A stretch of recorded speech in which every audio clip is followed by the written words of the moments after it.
Hello, hello! Bonjour à tous et à toutes, j'espère que vous allez bien. Je suis ravie de vous retrouver, de pouvoir enfin trouver du temps pour tourner des vidéos, ce qui n'était pas facile.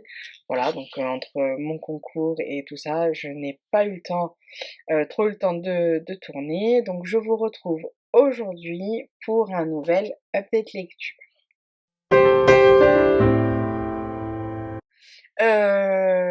On va commencer avec le premier livre donc que je n'ai pas en ma possession, je vous afficherai là certainement. C'est le livre Histoire du soir pour filles rebelles sans destin de femmes extraordinaires de Francesca Vaio pardon, et de Elena Favilli, publié aux éditions Les Arènes. Il y a 212 pages à l'intérieur et je lui ai attribué la note de 18 sur 20. Pourquoi? Eh bien, déjà, il s'agit d'un livre jeunesse. Je m'explique. C'est un livre qui a été écrit pour les jeunes, on va dire, pour une tranche d'âge inférieure à 15 ans. Voilà. Ce sont des petites histoires courtes qui sont racontées. Donc, ce sont les femmes qui ont marqué les époques. Donc, ça part de Cléopâtre. Vous avez des pharaons, vous avez des aviatrices, vous avez les sœurs Mirabal. Voilà. Donc, si vous êtes intéressé par les femmes de par ces femmes-là, je vous invite à lire ce livre. Il est vraiment très bien fait, il est très très très joli, puisque sur la page de gauche, vous avez un petit résumé, et sur la page de droite, vous avez un dessin donc de la femme qui est concernée par cette photo, pardon, par ce texte. Voilà, c'est un petit livre d'histoire bien classique, tout gentillet. Alors bien évidemment, si vous vous attendez à des biographies complètes, c'est pas vers ce genre de livre qu'il faut se tourner. Par contre, si vous voulez apprendre même avec vos enfants, donc ce livre est adressé à tous les petits garçons et à toutes les petites filles. Voilà, il n'y a pas enfin, pour moi, j'estime qu'un petit garçon peut le lire également. Ça fait partie de la culture, c'est très intéressant comme livre. Voilà, les dessins sont vraiment magnifiques, les textes très bien écrits, c'est court, ça prend une quinzaine de lignes, une vingtaine, grand max. Euh, Même pour vous, en tant qu'adulte, vous pouvez très bien les lire sans problème, ça, ne serait-ce que pour avoir un petit peu de culture générale, que si demain vous lisez un livre sur ce thème-là, vous disiez « Ah oui, effectivement, je l'ai vu dans ce livre-là ». Voilà. Le que j'ai à vous présenter, c'est Triangle amoureux ou pas de Marissa Canter, publié aux éditions Lumen et qui contient, qu'est-ce que j'ai dit? Alors attendez, parce que du coup, et qui contient 433 pages. Alors, ce livre-là, malheureusement, donc de quoi ça parle? On va suivre Ali et Nash, donc qui sont meilleurs amis sur les réseaux sociaux. Et en fait, Ali s'est inventé une vie, elle protège sa vie privée sur les réseaux, ce qui est tout à fait logique. Par contre, elle va s'empêtrer dans le mensonge, et trop de mensonges tue le mensonge. Voilà. Concrètement, elle va tomber sur Nash en déménageant et elle ne va pas lui avouer tout de suite qu'elle est Kels, la célèbre booktubeuse, voilà, booktube, etc. Elle, elle est autrice d'un blog, voilà, donc auquel elle fait référence. Pour ma part, j'ai trouvé ça un peu, je suis un peu déçue parce que je m'attendais vraiment à l'aimer ce livre. Et en fait, j'ai trouvé ça vraiment déjà très lent. Alors je sais pas si c'était peut-être pas forcément la meilleure période pour moi, mais j'ai trouvé ça d'une lenteur pas possible. J'ai eu du mal à aller jusqu'au bout, je vous le cacherai. Hem, je trouve que pour quelqu'un qui veut travailler dans l'édition, donc c'est une jeune fille de 17 ans, alors je sais pas si c'était une volonté de l'auteur ou si c'est une traduction, je n'en sais strictement rien. Pour une jeune fille de 17 ans qui veut travailler dans l'édition New Roman de romans New Romance, etc. Young Adult plutôt, Young Adult. Pour elle, c'est clair que des adultes de 30, 40 ans ou plus hein, ne lisent pas, donc ne lisent pas de young romance. Pour elle, c'est réservé aux jeunes adultes. Voilà, j'ai trouvé un peu très péremptoire quand même sur certains points. Elle s'empêtre dans le mensonge. Alors je sais pas moi pour moi c'était vraiment une relation assez malsaine puisque du coup elle a rencontré Nash et donc du coup qui est son meilleur ami sur internet, mais elle ose pas lui dire parce que sur internet elle s'est inventé une vie parfaite on va dire et elle ose pas lui dire que bah, c'est elle et que elle a peur qu'il la trouve trop nulle, trop pas assez sophistiquée, etc. Donc c'est un petit peu, voilà, c'est une déception pour moi. Malheureusement, voilà, donc je suis déçue parce que je m'attendais à mieux.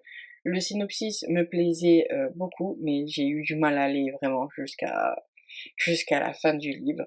C'est pour ça que je lui ai mis malheureusement la note de 12 sur 20. Bien évidemment, les avis que je vous partage ici, vous les retrouverez sur mon blog, donc qui sera mis en barre d'infos et qui sera mis dans la vidéo. Alors, ensuite, j'ai lu, donc du coup, London and Shea, le tome 1, et Eleanor and Grey, le tome Eleanor and Grey, et donc les deux romans de Brittany C. Sherry. Alors, on va commencer par London and Shea, du coup, puisque moi j'ai lu London and Shea, le tome 1, en premier, alors qu'il ne fallait pas faire ça. Bon, c'est pas grave, hein, voilà, chacun lit comme il le souhaite. Alors, London and Shea, qu'est-ce que c'est? Donc, c'est publié aux éditions Hugo Poche, hein, voilà. Alors, London and Shea, qu'est-ce que c'est? Ils se détestent depuis toujours. Ça fait des années qu'ils vont s'éviter. Ils ne se parlent pas, ils ne s'échangent pas de mots, sauf pour s'insulter. Un jour, ils vont être dans une soirée, donc il va y avoir un pari, comme quoi ils ne peuvent pas se séduire l'un l'autre. Et le but, c'est que le Shea doit tomber amoureuse de London avant que London ne tombe amoureux de Shea. Voilà, donc pour le jeune homme, c'est déjà un pari gagné. Par contre, pour Shea, qui est une jeune fille qui prend des risques, etc., pour elle aussi, c'est gagné puisque ils sont persuadés, tous les deux, eh bien, qu'ils se détestent à la vie et à la mort et que voilà, il n'y aura jamais rien entre eux. Malheureusement, eh bien, leurs sentiments vont évoluer. Alors, qu'est-ce que j'ai pensé de ce livre? Moi, je l'ai vraiment bien aimé. Voilà, je l'ai vraiment bien aimé. Je vous avouerai que j'ai vu beaucoup de critiques qui étaient plus ou moins négatives. Alors, je l'ai bien aimé, je lui ai quand même attribué la note de 16 sur 20, qui est une très bonne note, on ne va pas se mentir. Pourquoi je lui ai mis cette note? Eh bien, tout simplement parce que il y a quelques trucs qui m'ont quand même un petit peu dérangé. Alors, je regarde mon téléphone en même temps pour me rappeler de ce que j'avais dit. Ça fait un moment qu'il est dans ma bibliothèque, donc avant mon déménagement, je voulais le lire à tout prix, et du coup, là, j'en ai profité. Voilà. Alors, je ne connaissais pas Brittany C. Sherry avant de lire London and Shea Eleanor and Grey. Ouh, j'ai eu du mal. Alors, ce que je reproche à ce livre, c'est quand même, il met un peu de temps à démarrer. Voilà, il met vraiment un peu de temps à démarrer. Le pari n'arrive qu'à pratiquement la moitié du livre. Ça m'a un peu déroutée, mais bon, en soi, j'étais tellement prise par ma lecture que je l'ai continué, voilà, et que j'ai été jusqu'au bout. Alors, pour la petite anecdote, quand j'ai acheté London and Shea, je ne pensais pas qu'il y avait deux tomes. Pour moi, le deuxième tome était Eleanor and Grey. Alors, pas du tout. Eleanor and Grey est le premier tome, on va dire, de la saga Les Indes. London and Shea, le tome 1, et vous avez un tome 2, donc que je vais lire incessamment sous peu, qui parle de la suite, du coup, de London and Shea, donc avec les mêmes protagonistes principaux. alors, ce que j'ai aimé, donc ce qu'on va faire, c'est que je vais faire un parallèle avec les deux, ça va être beaucoup plus simple. Eleanor and Grey, c'est pareil, donc comme je vous le disais, c'est le premier livre à lire, et là, on va suivre Eleanor et Grey, du coup, donc ils sont respectivement la cousine de Shay et le meilleur ami de London, voilà. Ils vont se rencontrer quand ils vont avoir une quinzaine d'années, donc 17 ans je crois pour elle et 18 ans pour lui, et la vie va les séparer malheureusement. 15 ans après, ils vont se retrouver, puisque Eleanor va être la nounou des enfants de Grayson. Et bon, bien évidemment, ils vont reprendre. Alors, sur ces deux tomes, ce sont vraiment deux tomes totalement différents. Pour London and Shay, c'est vraiment quelque chose de... J'ai trouvé un peu... c'est vraiment ce que j'aime retrouver dans une romance, c'est-à-dire le bad boys et la fille intelligente, mais qui va forcément craquer pour le bad boys. Moi, la première, je craque pour les bad boys, clairement. Mais c'est vrai que vous pouvez dans ce livre-là, il est pas trop cliché, puisque en fait c'est le bad boys effectivement qui a énormément de problèmes. Ces deux bouquins abordent quand même des thèmes qui sont très difficiles, puisque vous avez le suicide qui est abordé, vous avez également le cancer, vous avez ça parle de reconstruction de soi, de reconstruction de ses pensées, etc. Voilà, vous avez l'amitié, l'amour, la patience, tout, vraiment tout est réuni. J'ai pleuré pour ce tome-là, hein, on va pas se mentir. Voilà, donc bien évidemment, je sais pas si vous allez voir la différence. Eleanor and Grey, il est beaucoup plus gros que London and Shay, le tome 1. Du coup, puisque là, on a pratiquement 15 ans de leur vie détaillés là-dedans. Alors, ce que je reproche à Eleanor and Grey, par contre, c'est la fin un peu trop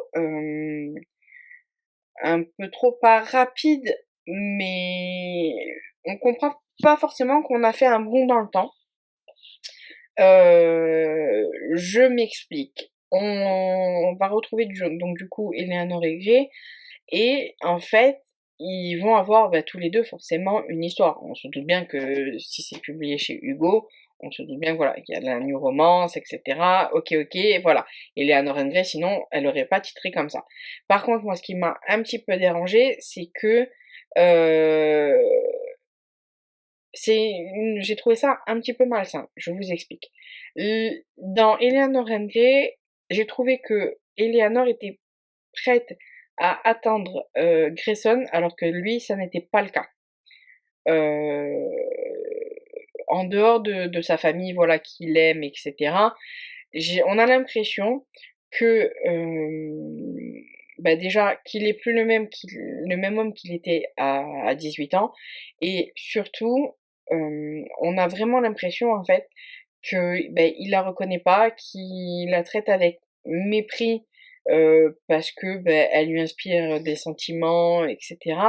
Et j'avoue que ça m'a un petit peu dérangée dans ma lecture. Bon, ça m'a dérangé 5 minutes, on va pas se mentir.